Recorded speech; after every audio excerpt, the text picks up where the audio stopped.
Chers amis, chers camarades, aujourd'hui, j'ai envie de vous parler de Georges et d'Henriette.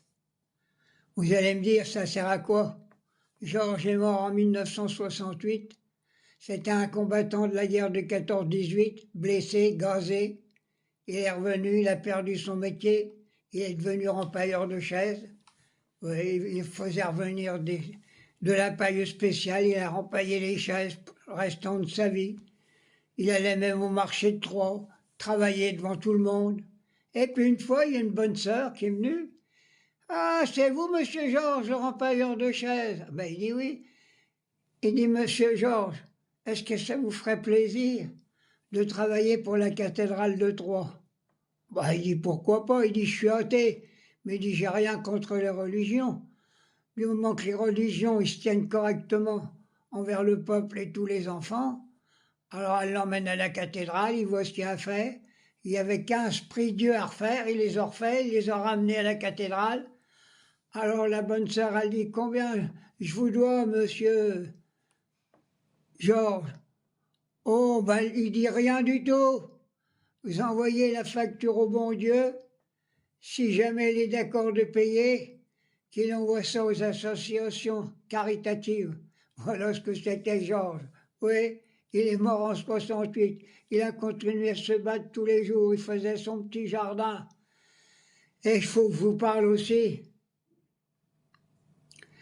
Je suis obligé de sa compagne, Henriette. Elle est morte aussi, elle, peut-être un an après Georges. Cette femme merveilleuse, ce petit bout de femme. Elle était garde-barrière. Elle était grosse comme 3 pommes. Toutes les 2 heures ou tous les heures, elle est obligée de courir, fermer les barrières, et ouvre à droite, à gauche, pour éviter les accidents. Et en plus, elle faisait son petit jardin. Et même quand elle avait trop de légumes, elle en donnait aux voisins.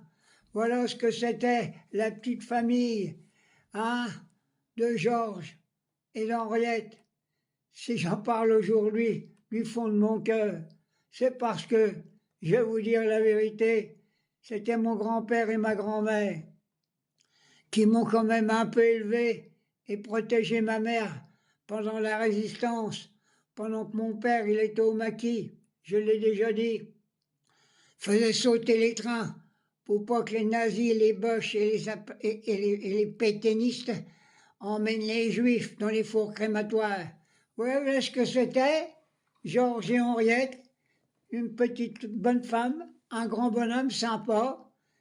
Et je crois qu'ils m'ont laissé quelque chose de formidable, l'humanisme. Ils parlaient que de bonheur, ils parlaient que d'aider les autres. Voilà ce que c'était mon grand-père et ma grand-mère. J'ai obligé de dire un petit mot. Et puis ce matin, je me suis réveillé. Je me demande si j'ai pas rêvé d'eux. Je les voyais au pied de mon lit. Oui, ils étaient là. Ils essayaient de parler.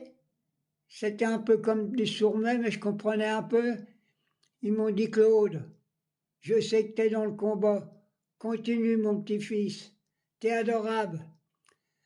Allez, c'était ça que je voulais dire en parlant de Georges et d'Henriette.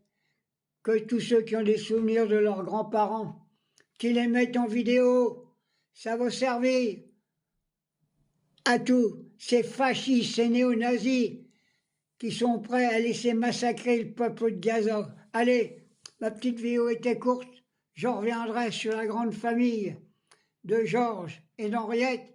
Bisous à tous.